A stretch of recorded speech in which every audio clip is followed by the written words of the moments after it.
The Middle East dominates the news. Above all, the October 7th massacre, the Israeli military operation in Gaza, and the conflict with Iran. Why is it that peace in the region seems so elusive? Who is responsible, and what might a solution look like?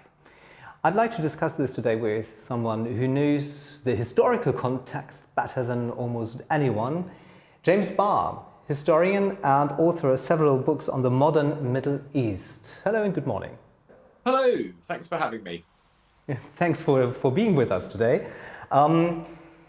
It's almost been a century that Israel evolved as a nation, as a state, and in this process there were a number of powers involved: the Ottoman Empire, the British, the French.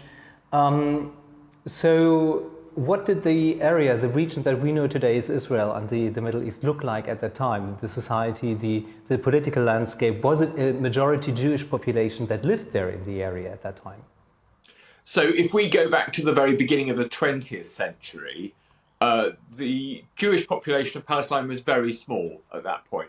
There had been some migration into Palestine, mainly coming from Eastern Europe and from Russia to escape persecution there. But the numbers of people who had come to Palestine were small.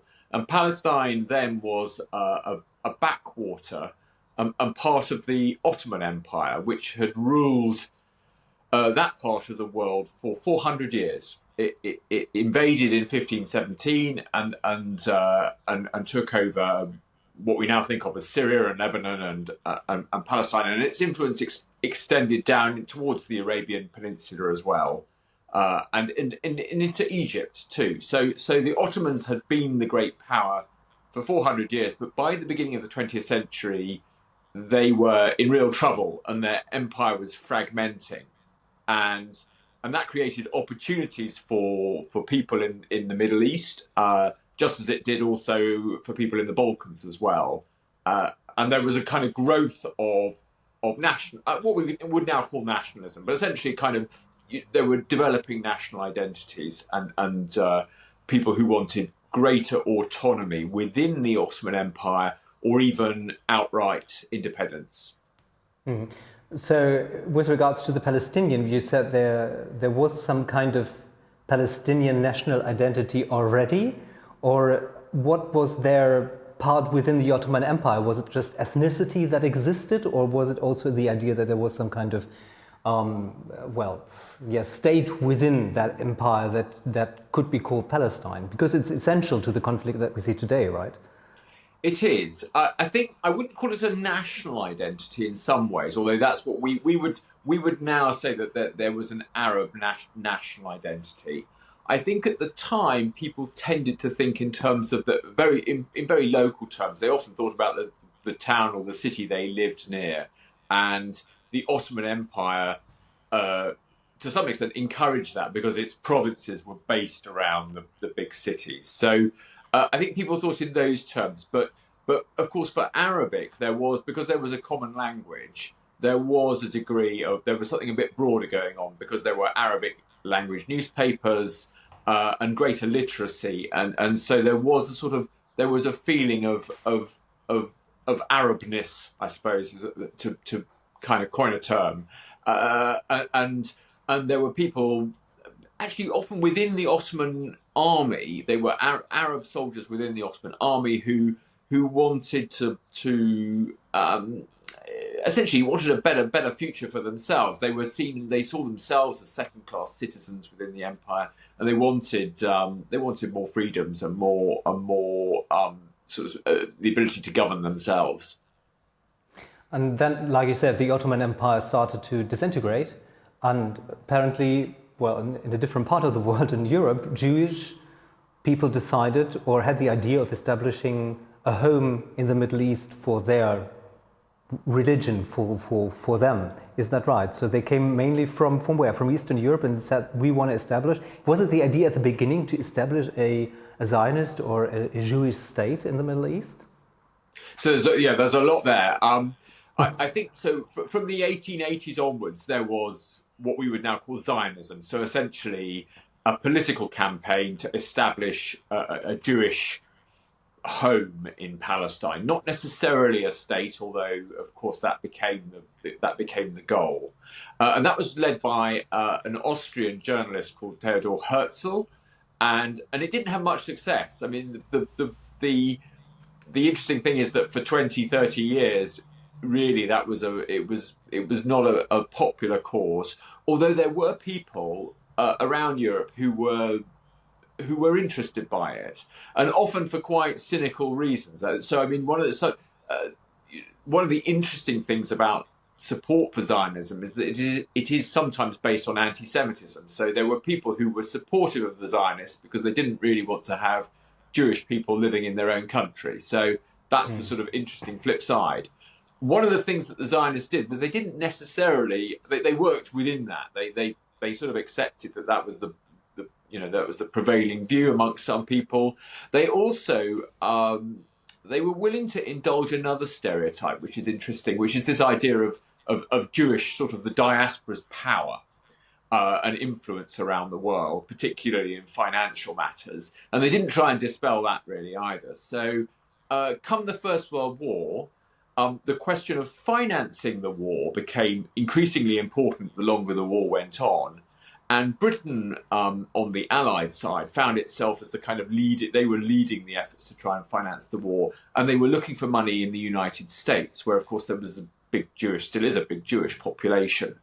And so one of the things the British did in 1917 was to make a public announcement of their support for a Jewish national home. And it's now known as the Balfa Declaration, because the British foreign minister at the time was a man called Arthur Balfour, and it was issued in his name, and it set out British support for a Jewish national home in Palestine, with a proviso that this wouldn't affect any of the people who were already living there. But that was very much an afterthought, and the way it was understood at the time was that this was a deliberate attempt to win the support of Jewish people around the world for British rule in Palestine after the war as well, and also to deal with this question of wartime finance.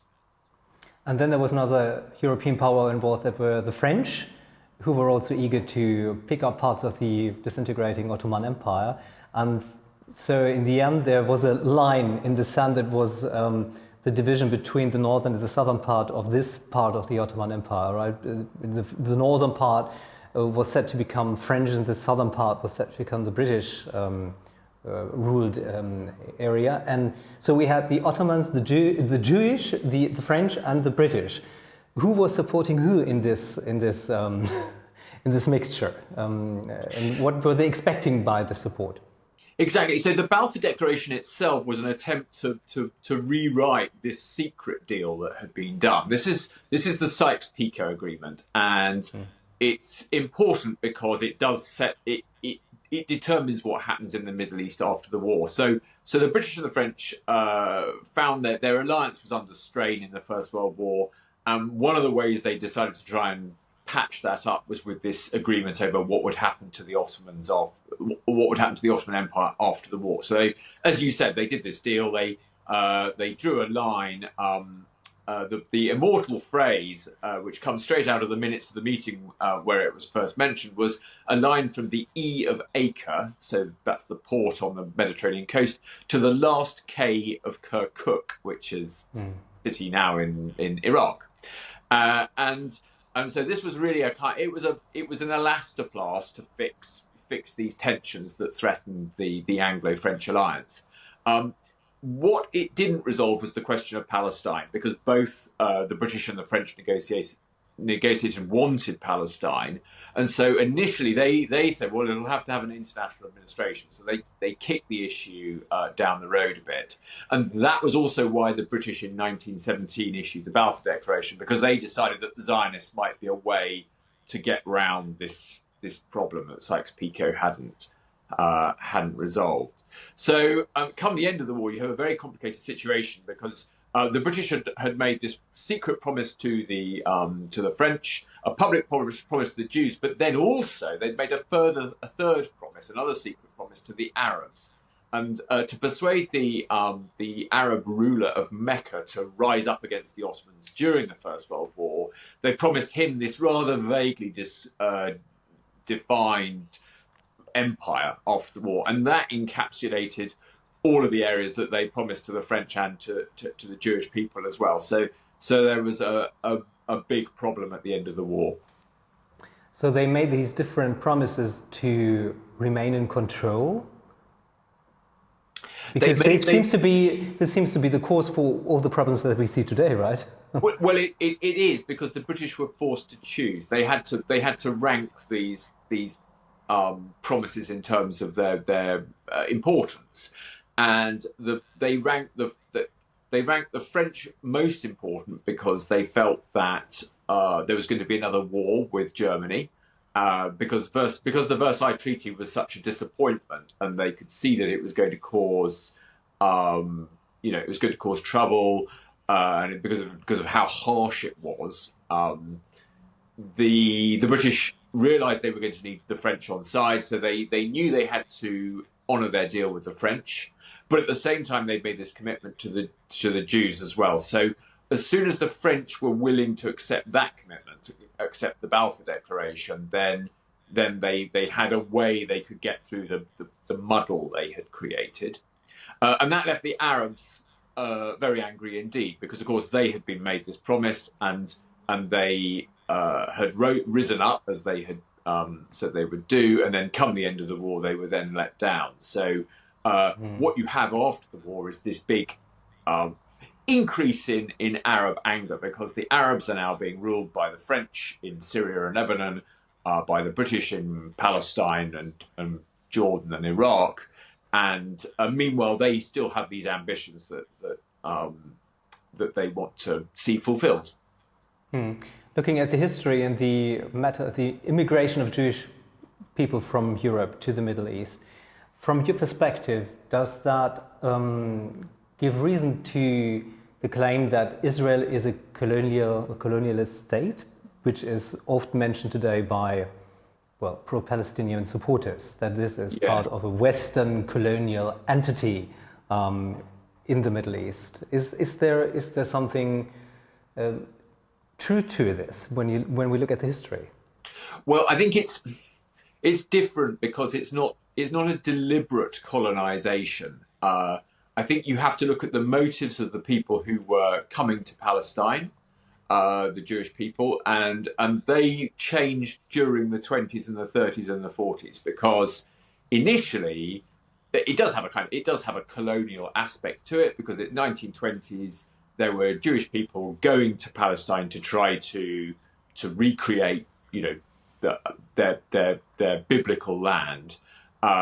And what they found there were conditions that were really, really difficult. There was endemic malaria, for example, and there was an awful lot of work just to survive. The amount of labour that you had to put in just to grow crops, scrape a living, was immense. And so what happened in the 1920s was that actually there was net emigration from Palestine. So people would come, and then they would leave again because they found the conditions so difficult. What changed that was the rise to power of Hitler in 1933, because so up to that point, Palestine had not really been a place that was particularly appealing to a Jewish person facing persecution in Eastern Europe. And there've been pogroms, there've been persecution going on since the late 19th century in Eastern Europe. So this was an issue. They needed to find somewhere that would provide them with sanctuary.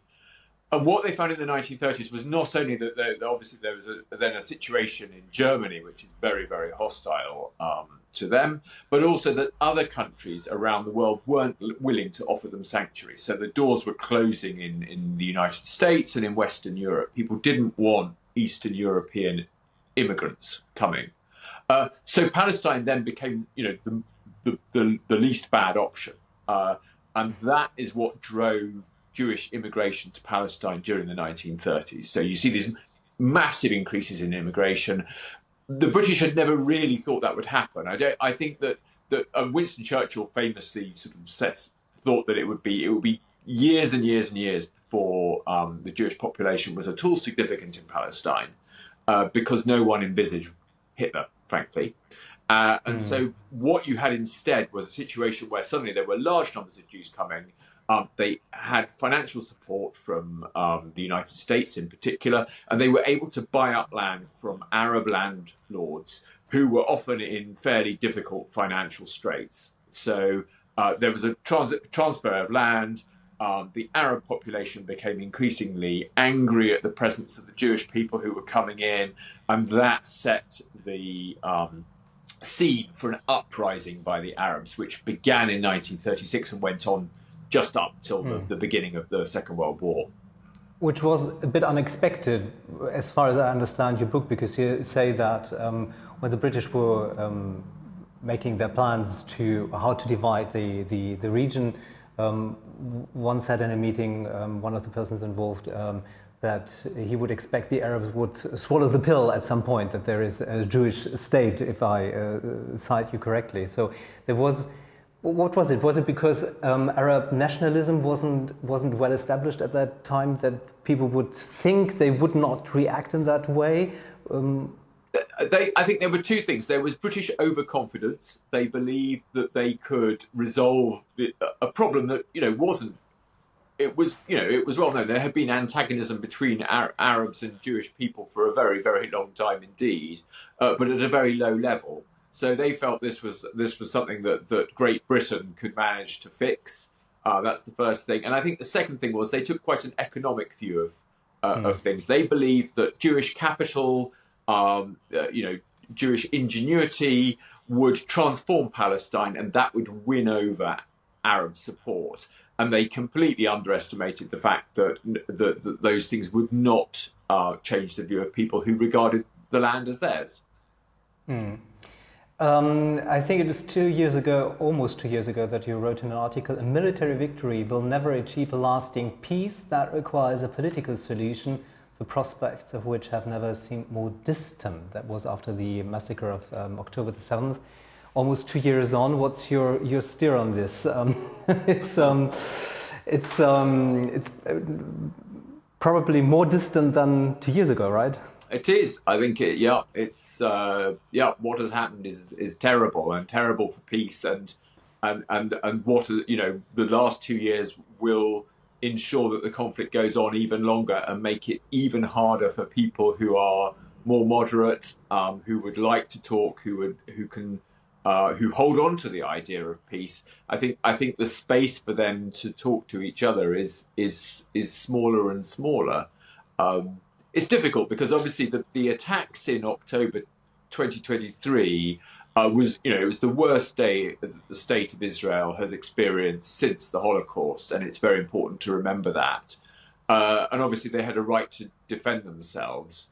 The trouble is that the number of people who Israeli troops have killed since then, and the way in which they've been killed, and the type of people who've been killed, has I think it's a tragedy. It's a total tragedy what has happened, and I cannot see that it makes Israel a more secure state in the long run, and it doesn't bring a prospect of a lasting peace any closer, sadly. You also wrote, the conflict always fled beyond its borders. So, I mean, of course, you're a historian, but sometimes you have to look back in history in order to get an idea of what a solution could look like. If you would have to advise policymakers on how to handle the situation with your knowledge and with your background, what would your advice be? How to, also as Europeans, because of course we see that people in the Middle East, if it's Saudi Arabia or even China or India, other countries, they have a different perspective on the entire conflict because they look at it from a different background. We, with our European background, with a history that's so closely connected also to Jewish culture and religion and history, how should the West act in this conflict from your perspective? I think it's very difficult for the West. I think the problem is that, as I've said, Britain and to some extent France are behind a lot of they are part of the history that explains the current situation. But I don't think that either country is in a particularly strong position to put mend the plate that they broke. So I think I think the danger is European countries seeing themselves as somehow the people who can bring peace, and I think peace has to come from the people themselves locally. And what the European role, I think, in as much as there is one, is to try to create space for people to talk and work out, how they might manage to produce some sort of peace, and maybe to apply pressure to try to force the politicians on both sides to see that as in their interests. But I think it's very difficult. I don't think the Europeans are particularly powerful in this, and I think power has shifted. The reality is the Middle East itself is a very different place now from what it was 100 years ago, with many different actors, lots of money created by oil in the century since then, and that all complicates how you go about achieving peace. No, that's right. I mean, the West isn't as powerful as it was, but like you explained earlier during our conversation, I mean, particularly Britain, but also Hitler, because of Hitler and the French role in the Middle East. I mean, we're responsible for the creation of the State of Israel. So there is a deeper connection towards that situation, which, let me ask in a different way. I mean, because there is this responsibility for the existence of the State of Israel, on the other hand, we see in our own countries that there is a new strong opposition towards how Israel acts, and a questioning of the actions of our governments in Europe. Should we support Israel unconditionally, or do we need to be more outspoken about criticizing what they are doing? Because we have a very strong immigrant population from Muslim countries, part of society which particularly puts pressure on this perspective.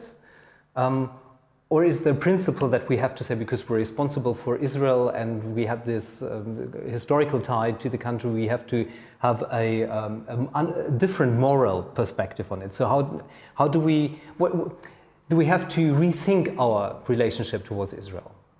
I think that's happening, but it's happening slowly because, as you say, I think what is happening is that public opinion is shifting in European countries, and for that matter in the United States of America. And if you look at support for Israel as a country, you'll see in the United States that is very high amongst the oldest segments of the population, and it drops. And the younger you are, the less supportive of Israel you are likely to be as an American citizen. And I think that is probably true in Western Europe as well. Generally, the people who can remember the foundation of the State of Israel and remember why it was founded are the most pro-Israeli of all people. That's changed, and it's changed. I mean, in part, it changes because of what people see on the news when Gaza is reported. But I think governments have been slower because obviously governments, in Europe are, as you say, aware of their responsibility. They certainly believe that Israel has a right to defend itself. They see Israel as an ally, and so they've been very, very reluctant to criticize. And you've only seen, it's only recently that you see criticism in the shape of sanctions against the extreme ministers in the Israeli government, finally taking place, despite the fact that those people have been making very incendiary statements for a long time now. But it's taken quite a while for Western governments to take action.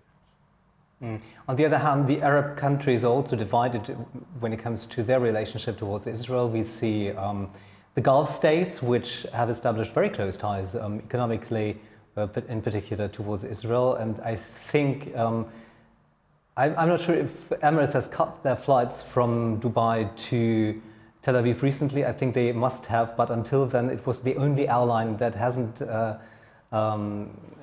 stopped their flights to Tel Aviv of all the airlines going to Israel, which was quite which is unbelievable from my point of view, that particularly an Arab carrier would continue flying.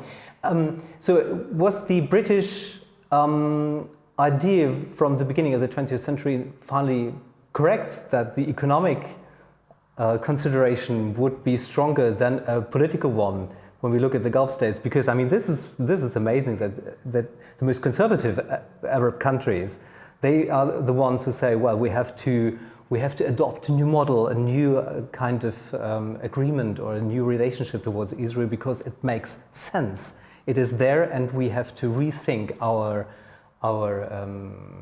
attitude towards that existence of the country. Oh, you're definitely right. You know, there's pragmatism there, and money talks. There's no question about that.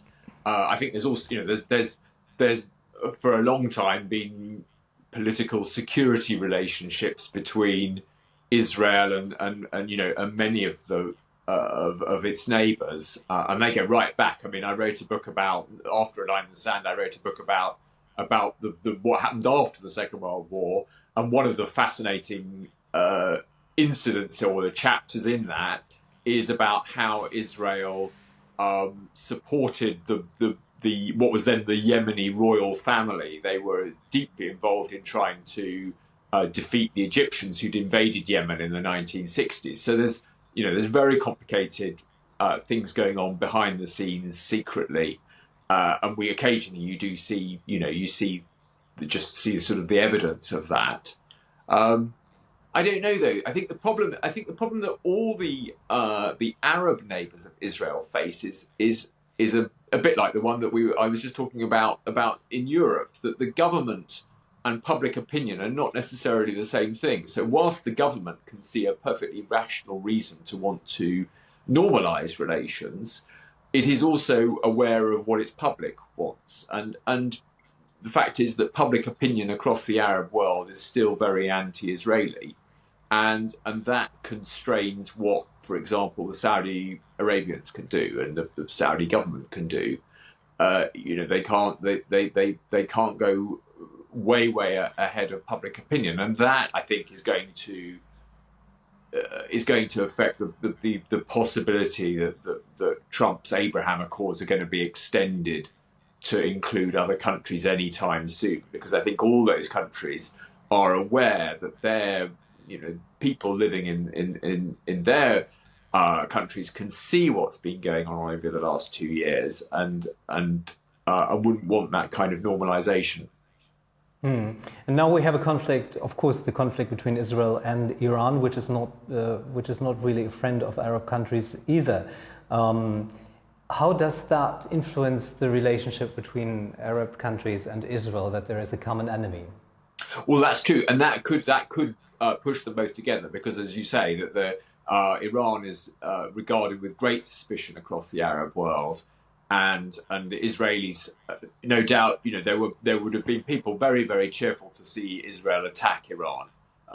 But again, it's not necessarily something that you can say out loud, and that is the difficulty for them. But yes, I mean, I think what we will probably see and learn about probably long after the event is that there will be this continued cooperation between Israel and the Arab states, but it is kept quiet.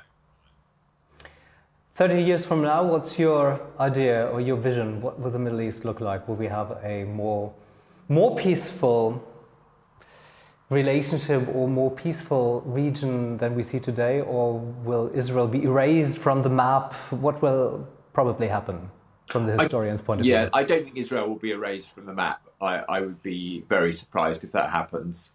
I think, to be honest, as an observer looking at it, it seems like Israel has... It looks like the attacks in 2023 were a disastrous mistake by Hamas. They have invited overwhelming retribution, which has fallen very heavily on ordinary Palestinian people. And Israel is now in the process of taking over the West Bank and will probably take over Gaza. So that seems to me to be the longer term shift. I think, again, looking at it in the long view, I think that the 20th century and the 21st century so far in the Middle East have been very, very violent indeed, far more violent than probably any century going back to the Mongols or something around that era. That's the last time that you saw violence on this scale, and of course that was rather different. So I'm not hugely optimistic about the future. But at the same time, I think the key thing is water. I think that in the long run, the key issue is going to be climate change and water, because that is going to make parts of Syria and Iraq very difficult to cultivate, and the water that they need to do that largely comes from Turkey. So I think that what we'll see is the importance of Turkey is going to grow, and of course Turkey has other alliances and enemies as well, and that will further complicate things. But because the basic problem is that if you look at the levels of groundwater in the Middle East, so people often are irrigating using water from deep underground. The water table is falling, and it has fallen from about 7 meters below ground to I think at least 40 in the last century or so, and that was rain that fell about 10,000 BC. So that you've used that up, and you use it to grow crops, but you can't replenish that unless there's more rain again. And so I think that the sustainability of a lot of agricultural and life in these states is really at risk. The big question for me is whether that acts as a stimulus for people to try and work out a shared way of living. I hope it does, but I'm not hugely optimistic. James Barr, many thanks for your analysis. Many thanks for this. Konstantin, thank you. Thank you for having me.